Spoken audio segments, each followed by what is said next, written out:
a ustedes en esta tarde acerca de algo muy importante que tú debes saber, mi querido amigo, mi querida amiga. Les invito cordialmente para que puedan acercarse a este lugar. El mensaje que quiero hablar con ustedes en esta tarde, ese mensaje que tiene por título en esta tarde, se llama La verdadera pasión de Cristo. Quiero hablarles acerca de lo que es la verdadera pasión de Cristo.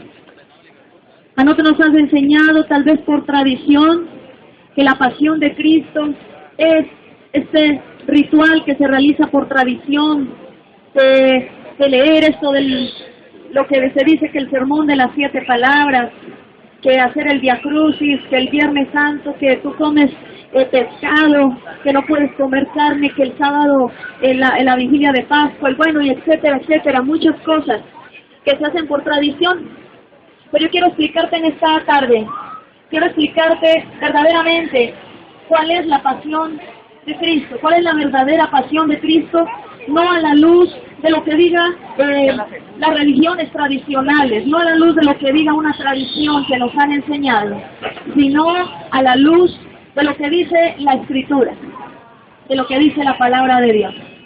Entonces, quiero leerte este pasaje en el Evangelio de San Marcos, capítulo 7, versículos del 5 al 9.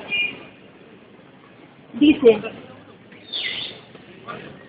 San Marcos capítulo 7 del 5 al 9 dice, estaba el Señor Jesucristo hablando con un grupo de personas, y dentro de ese grupo de personas estaban allí también fariseos, religiosos de aquella época, aquellos que como siempre, como sabemos, se escudaban en la religión para tratar de discutir con Jesús y hacerle ver que la religión era suficiente para ellos agradar a Dios.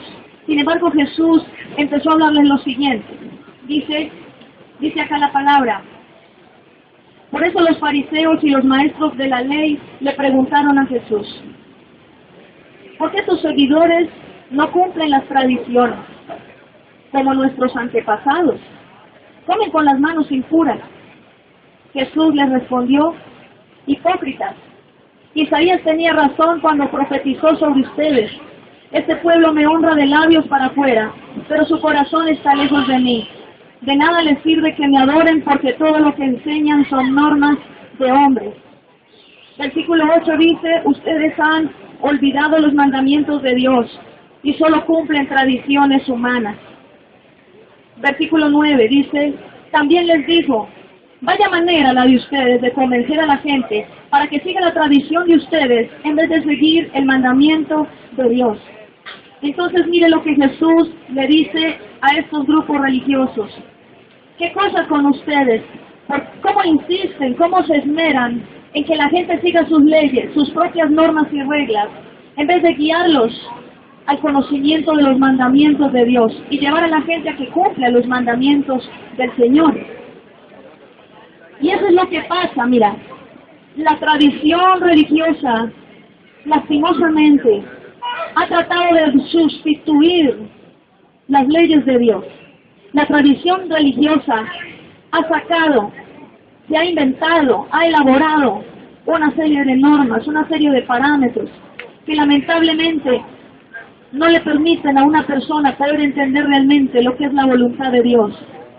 Yo en diferentes sábados les he venido hablando acerca de la importancia que tenemos de no buscar a Jesús según las religiones, según las doctrinas, las liturgias religiosas de la gente, de los grupos religiosos.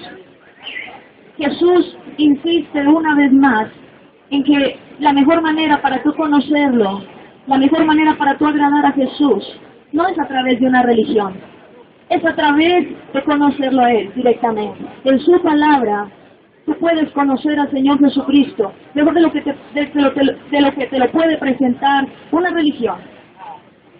Quiero hablarles acerca de la verdadera pasión de Cristo.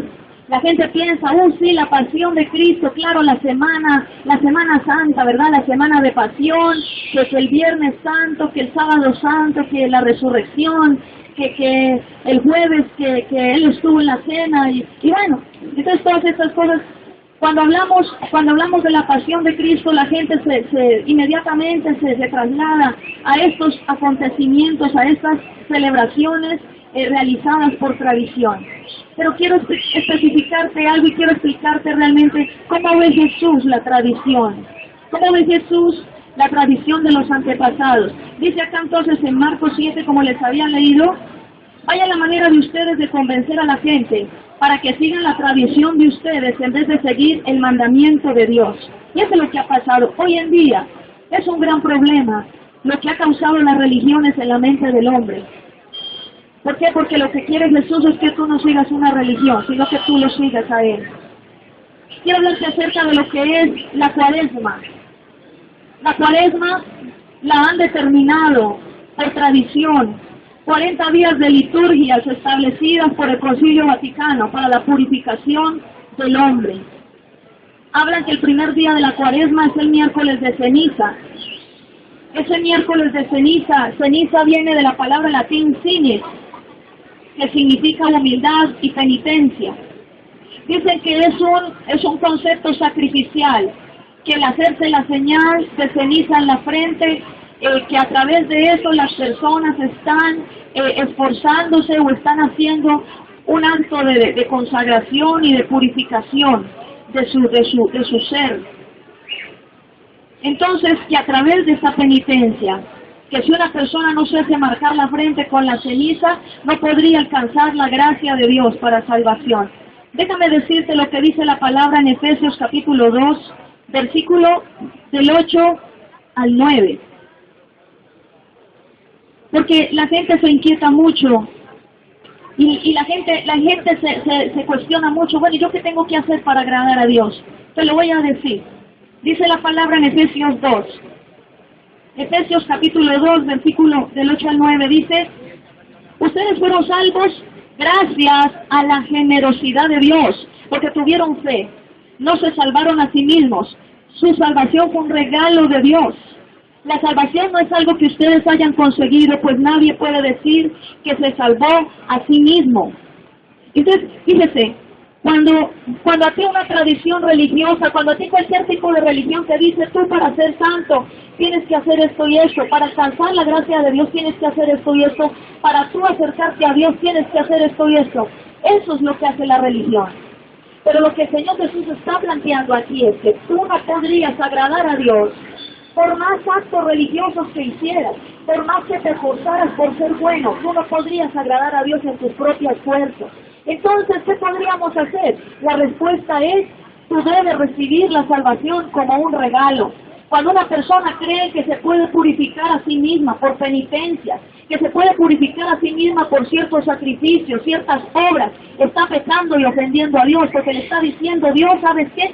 La obra que hiciste en la cruz del Calvario, a la final hasta de nada sirve, porque es que yo soy muy buena persona, porque yo me esfuerzo, yo hago el Via Crucis, rezo los 1000 Jesuses, etcétera, etcétera. Entonces eso me permite a mí ser buena persona. Entonces ese es un error doctrinal muy grande, porque la palabra del Señor te está diciendo que tú no podrías agradar a Dios a través de tus propias obras. Por más que sacrificaras, aunque te enterraras cuchillos en el cuerpo, como una señal de sacrificio y de penitencia, dice la Escritura, en Marcos, precisamente, Marcos capítulo 8, versículo 37, dice la palabra de Dios que nadie podría pagar lo suficiente por la salvación de su alma. Eso lo dice la palabra. Entonces, cuando una persona cree que haciendo obras de caridad, que dándole su dinero a los pobres, que pagando penitencias en ciertos templos de tradiciones religiosas, para no nombrar, para no ofender a nadie, pero ustedes ya saben a qué me refiero, con dinero, con pagar votos a determinados ídolos, con nada de eso tú puedes agradar a Dios, porque a Dios solamente tú podrías agradarlo con un arrepentimiento genuino en tu corazón. Sigo entonces leyendo. Hubo un religioso llamado San León Magno. él en un escrito dijo lo siguiente: San León Magno, un religioso de la época, dijo: este tiempo es para el ejercicio, o sea, está hablando de la Cuaresma. Dice, este tiempo es para el ejercicio de la caridad. Si deseamos llegar a la Pascua santificados en nuestro ser, debemos adquirir esa virtud que contiene en sí a las demás y cubre multitud de pecados.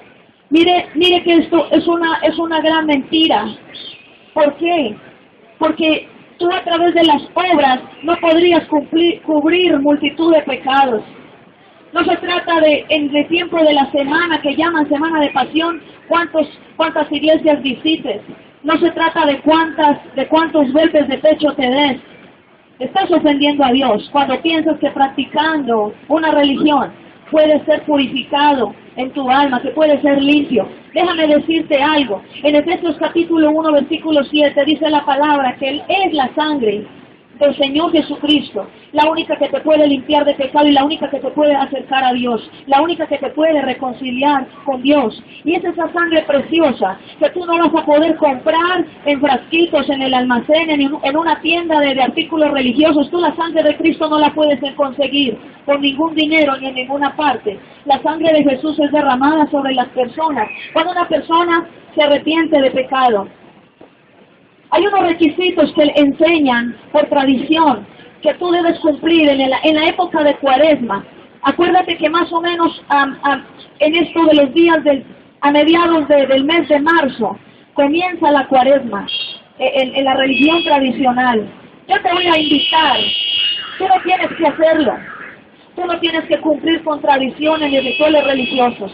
Y te voy a seguir explicando por qué para el Señor esto es algo innecesario. Y por el contrario, esto es algo que ofende al Señor. Dice los requisitos de la Cuaresma: confesión sacramental. Mire, Dios no va a perdonar tus pecados simplemente porque tú se los cuentes a un líder religioso. Dios no va a perdonar tus pecados simplemente porque alguien te diga que reces tantos Padre Nuestros y tantas Ave Marías. El perdón de pecados viene por un arrepentimiento genuino. Así que no hay ninguna persona que tenga la potestad para decirte a ti que tus pecados pues son perdonados, si no es directamente el Señor Jesucristo. Él es el que puede perdonar, es el que tiene el poder de perdonar. Ningún líder religioso murió por ti en la cruz del Calvario.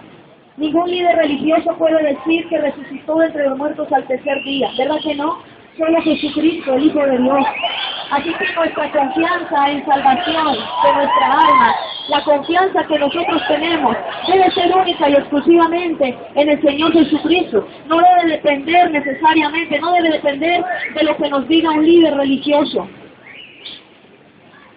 Otro requisito de la Cuaresma dice hacer sacrificios. ¿Sí?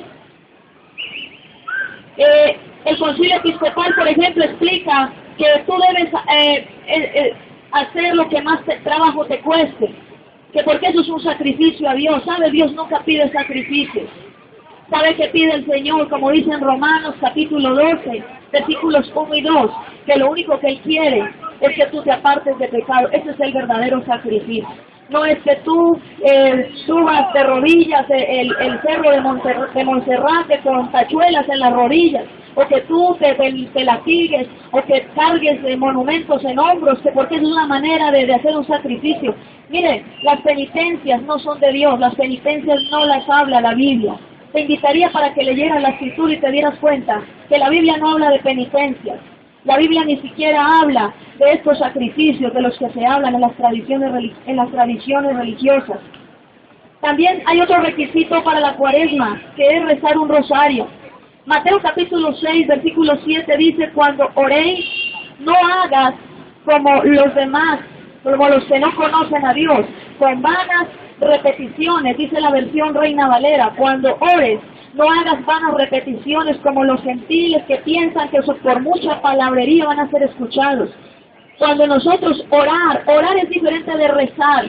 Rezar es cuando usted tran y se sabe un texto y todo el tiempo la misma retahíla y tú lo dices todo el tiempo. Eso es lo que nos han enseñado en la tradición, pero la oración es hablar con Dios. Así que cuando tú haces un rosario sacramental en el tiempo de Cuaresma, estás ofendiendo a Dios, porque le estás diciendo: Dios, mire, yo con toda esta palabrería, yo a usted me lo voy a conquistar, yo me lo voy a tramar. yo lo voy a enredar. ¿Por qué? Porque es mis obras las que me van a justificar. ¿Se da cuenta? Otro requisito del que se habla también en estos documentos acerca de los requisitos que tú debes de cumplir para la cuaresma son que tú participes en las procesiones. Mire, para el Señor es muy doloroso ver cómo personas en esta época del año andan un poco de gente detrás de un muñeco y personas los cargan en los hombros. Eso es algo ofensivo al Señor. Déjame decirte lo que dice la palabra en Isaías, capítulo 45. Dice la palabra del Señor en Isaías 45, versículo 20, dice la Escritura: vengan y reúnanse ustedes los sobrevivientes de las naciones, acérquense todos. Son unos ignorantes los que cargan imágenes de madera en procesión y le rezan a un Dios que no los puede salvar. Esto dice la palabra. Isaías 46 más adelante dice lo siguiente: escúchenme, familia de Jacob y los sobrevivientes de la familia de Israel. Ahí está hablando Dios y dice: yo los he cargado a ustedes desde que nacieron y los he llevado desde que estaban en el vientre y los seguiré cargando cuando envejezcan y les salgan canas. Yo te hice y yo te cuidaré, te cargaré y te salvaré. ¿Quién carga a quién? Dios es el que nos carga. Nosotros no cargamos a Dios. Es un concepto religioso que tú piensas que puedes cargar a Dios. Es más, un video en YouTube que yo vi hace unos días que entraban con un ídolo cargado en hombros hasta allá, hasta lo que llaman el altar mayor. El ídolo se cayó y se le quebró la cabeza. Y todas las monjitas y todo, ¡ah! Y les dio la histeria y todo, ¡ah! Gritaban. Y el sacrilegio y no sé qué. Y al ídolo se quedó sin cabeza. Y yo decía, mi Dios nunca se le cae la cabeza, la tiene bien puesta. Porque Él es el Rey de toda la tierra. Imagínense que creó todo esto, que se le pierda la cabeza, que se le caiga la cabeza. El Dios que yo adoro no se le cae la cabeza, no se le parte la cabeza. Espero que el de ustedes tampoco, porque si el de ustedes se le parte, tienen que cambiar de Dios. Y por eso estoy aquí para hablarles acerca de esto. Dice la Escritura entonces, en ese versículo de Isaías 46, es muy claro lo que habla. Isaías 45, 20, no se les olvide. Isaías 46, ojalá lo leyeran del versículo 1 hasta el versículo 7, para que se den cuenta. Isaías fue uno de los que más claramente habló contra las procesiones y contra todos los rituales religiosos que se realizaban. Mire, esto no es nuevo, esto no es de hace unos años. Esto era desde antes de la venida del Señor Jesucristo, de la manifestación del Señor Jesús a la gente. Esto fue desde hace mucho tiempo. También habla de otro requisito en la cuaresma: ayuno y abstinencia. El ayuno, que dicen que es una sola comida en el día, y que la abstinencia es que usted no coma carne. Pero mire lo que también especifican allí, dicen que depende. El ayuno y la abstinencia que usted debe practicar depende de las conferencias episcopales de cada país. Yo diría, lo que yo haga depende de Dios y lo que dice la Biblia, no de lo que digan los hombres. Mire, hay muchas cosas que la tradición religiosa te ha enseñado y que tú las haces, no porque Jesús lo diga. No es Jesús el que lo está diciendo, es una tradición religiosa. Son líderes religiosos que negaron al Señor Jesucristo. Y son los mismos líderes religiosos hoy en día de estos grupos y corrientes religiosas que en la época pasada crucificaron a Jesús. ¿Quiénes los llevaron a la cruz? Los romanos. ¿De dónde vienen la mayoría de tradiciones religiosas? De Roma. El Vaticano, todo lo que tú ves de la tradición religiosa que cumple la mayor parte de la gente viene de Roma, del Imperio Romano. Ellos fueron los que crucificaron al Señor Jesucristo. Les voy a hablar acerca de dos puntos básicos que habló el Papa Benedicto XVI en la celebración de la Cuaresma del año 2011. Entonces, él especifica que a través de la caridad y las plegarias se intensifica el camino hacia la purificación del espíritu. Eso es mentira. Eso es una total mentira. Porque no son plegarias. Porque no se trata de cuánto tú hagas obras de caridad. ¿Sabes por qué? Porque entonces los ricos, perversos, satánicos de este mundo serían salvos. Jesús se aseguró de que ni tú ni yo pudiéramos pagar por la salvación. Porque te imaginas los ricos perversos de este mundo. Aún hoy en día, en la NASA, los científicos, todo el mundo sabe que la venida del Señor Jesús está cerca. Toda la gente lo sabe. Los multimillonarios del mundo están planeando y comprando, están haciendo negocios para irse a la luna a vivir. Y a los planetas que los astronautas vayan descubriendo. Quieren irse a otros planetas. Porque saben que la destrucción de este mundo es algo ya imparable. Los mismos científicos están buscando alternativas para conservar semillas. Se dice que en el Polo Norte, en un programa científico, decían que en el Polo Norte hay un proyecto de investigación donde se está cogiendo como el arca de Noé, semillas de cada especie de árbol, de plantas, de todos los lugares del mundo. Y esas semillas se están depositando encapsuladas en un lugar específico, en un depósito específico en el Polo Norte, al norte de Canadá, que para la escasez que se avecina. Mire, cada día la ciencia descubre que la escritura es verdadera. Cada día el mundo descubre que se aproxima una destrucción. Aún estos ricos, estos multimillonarios, toda esta gente que está tratando de comprar estos viajes, las transbordadores espaciales y todo esto, para trastearse cuando venga el día del juicio final. Déjeme decirle algo. La palabra del Señor dice en Apocalipsis 21 que todo este cielo que vemos y tierra pasará. Y cuando habla de la tierra, Génesis capítulo 1 dice en un principio, dice que Dios le dio orden a la tierra, y no se refiere solamente al planeta Tierra, se refiere a todo el universo. Así que todo el universo va a ser destruido. Todo este universo que vemos va a ser destruido. No es que así que esto se destruye y entonces en Marte la gente va a mirar y no, en Marte también va a desaparecer todos los planetas, las galaxias, el Sol y la Luna. Es más, la palabra del Señor dice en Apocalipsis 22 que el Sol y la Luna ya no serán de utilidad, porque Dios mismo estará con nosotros cuando venga el Señor en poder y gloria. ¿Sabes por qué? Porque el Sol y la Luna también desaparecerán.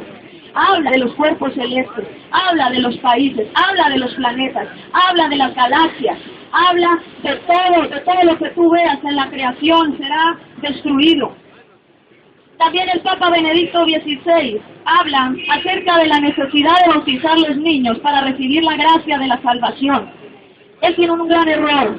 Seguramente en su estudio de teología no le funcionó el asunto. Porque en Lucas capítulo 2, versículos de 22 al 24, dice la Escritura que María y José entraron en el templo, como era la costumbre, a los 8 días de nacido, para presentar a Jesús, no para bautizarlo, sino para presentarlo. Y en San Juan capítulo 3, versículo 13, dice la Escritura que Jesús se le acercó a Juan el Bautista para ser bautizado. A los 30 años fue bautizado. A los 8 días de nacido fue que presentado. No habla de sal y agüita, no habla de una pileta, no habla de nada de eso.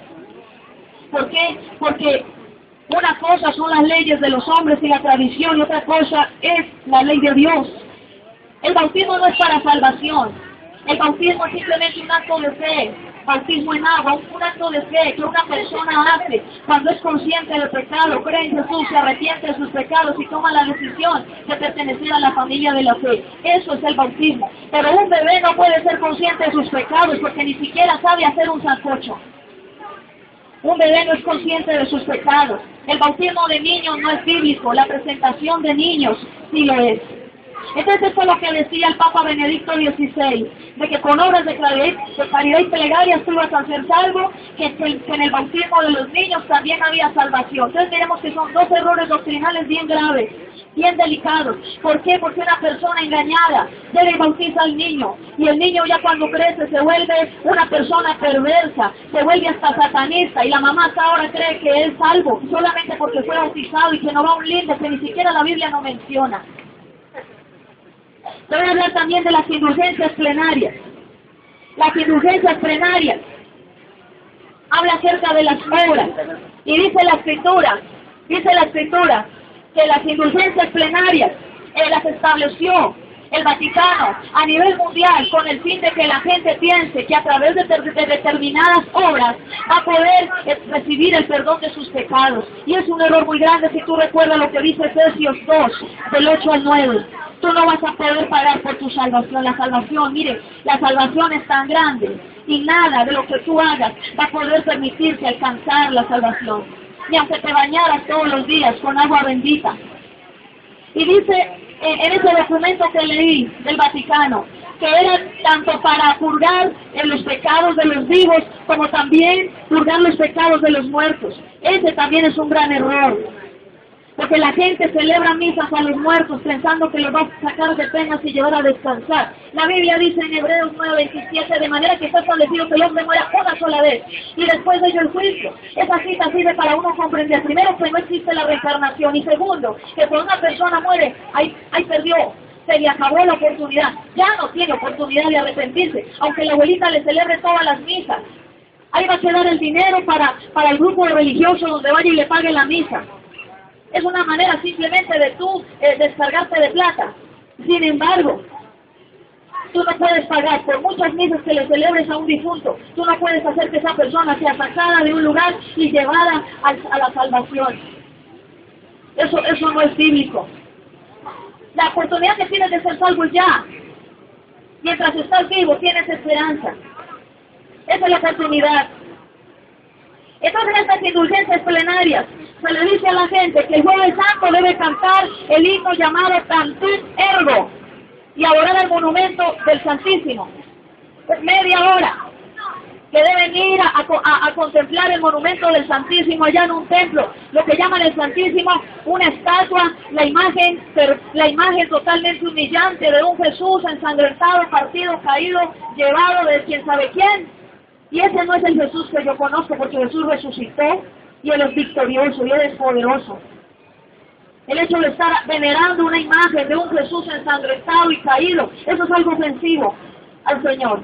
Voy a leer lo que dice Éxodo capítulo 20, para que te des cuenta qué opina, Señor, acerca de la adoración y la veneración de imágenes.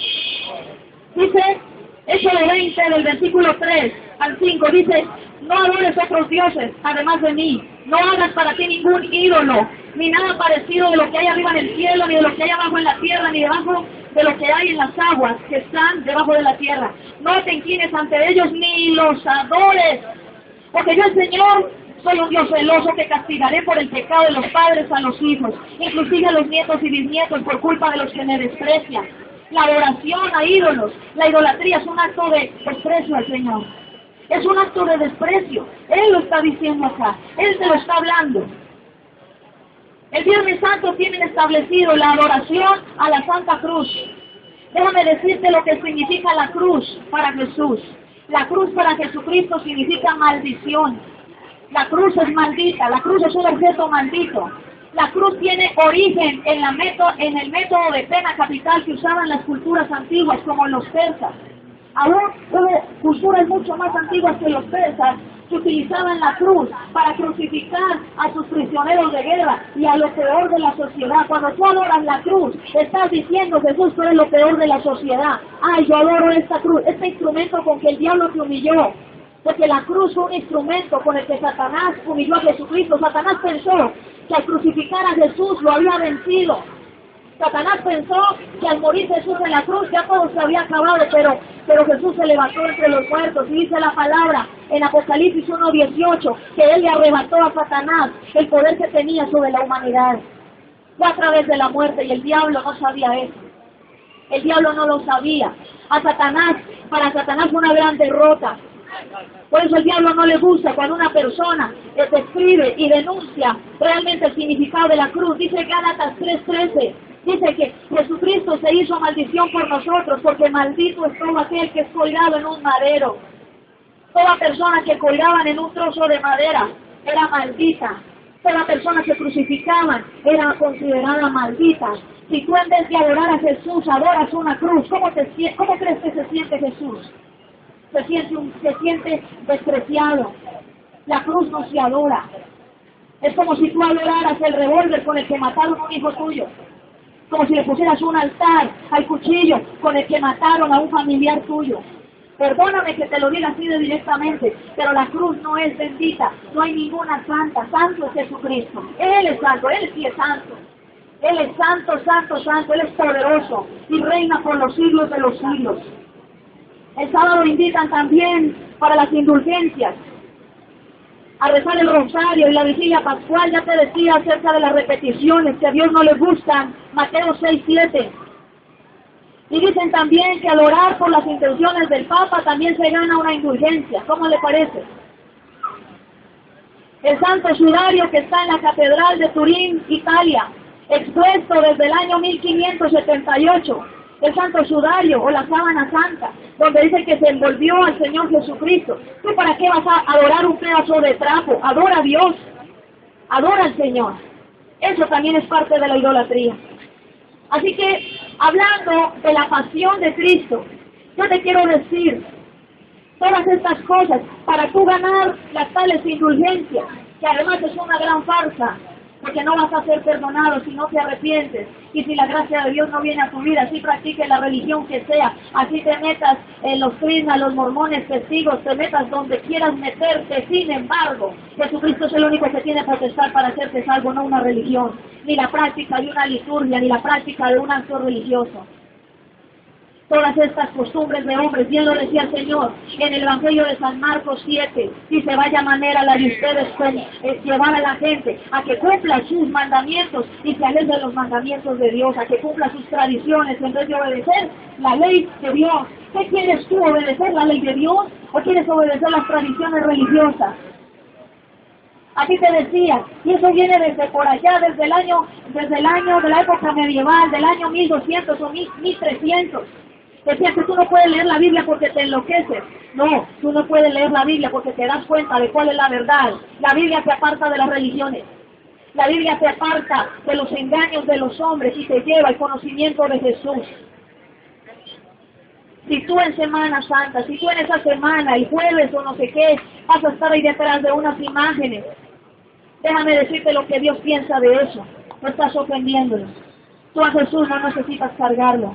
Tú a Dios, por más que quieras, nunca podrás ni cargarlo, ni podrás hacer una imagen que realmente lo represente, porque Él es tan indescriptiblemente hermoso, poderoso y grande y digno de alabanza y adoración, que el hecho de tú querer hacer una imagen de Dios, lo estás ofendiendo, porque no podrías, por más artista que fueras, no podrías representar la grandeza, el poderío y la majestad del Señor nuestro Dios. Construir una imagen para representar a Dios es una ofensa, porque el hombre solamente puede hacer el producto de sus manos. Si somos imperfectos, si hemos fallado, si hemos sido inmundos de labios, ¿cómo crees tú que podría ser una imagen tallada por nosotros? Limitada también. Así es que esa es la verdadera. ¿Cuál es la verdadera pasión de Cristo? Te la voy a decir. No es que tú cargues imágenes en procesión, no es que tú reces 3 Padre Nuestros y 4 de María. La pasión de Cristo es que tú te reconcilies con Dios y te arrepientas de pecado. Esa es la pasión de Cristo, y que tú dejes de practicar las religiones tradicionales, que dejes de practicar rituales que se hacen cada año. Él no quiere que hagas rituales, Él quiere que cambies. Él no quiere que tú sigas pagando misas a los difuntos, que entre otras cosas nunca podrás sacar el destino que les espera. Él lo que quiere es que tú te rindas al Señor y que le entregues tu corazón. Si hay alguna persona en este lugar que desea poner su corazón, abrir sus puertas a Jesús, yo le invito para que cierre sus ojos. Yo quiero hacer una oración por usted. Después de este día ya usted sabe, no es la religión lo que te va a salvar, no es una tradición lo que te va a salvar. Con mucho cuidado porque hay muchos argumentos. La tradición religiosa de este mundo te va a sacar hasta la misma Biblia para tratar de engañarte. El consejo que te doy, lee la palabra y no te dejes engañar. No tienes por qué practicar lo que Dios no te dice. Síguelo, no a la manera de las religiones, sigue a Dios a la manera de Dios. Obedécelo a su manera, bajo sus reglas. Así como yo les decía hace 8 días, Caín y Abel presentaban su ofrenda delante de Dios. Dios aceptaba la ofrenda de Abel y rechazaba la de Caín. ¿Sabes por qué? Porque Abel se acercaba a Dios bajo sus reglas. Le ofrecía las ofrendas conforme Dios le había dicho. Le presentaba a Dios conforme a la voluntad de Dios. Pero Caín hacía lo que le daba la gana y presentaba sus ofrendas. Se presentaba ante Dios como le daba la gana.